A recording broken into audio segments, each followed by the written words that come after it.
bergandik. Lekin mana shu misralarni yana bir karra o'qimoqchimiz. Sizlar ham eshitangiz shuni. Qani marhamat.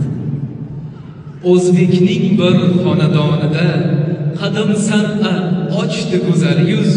Bitta uyning osmonida porlab chiqdi naq ikki yulduz.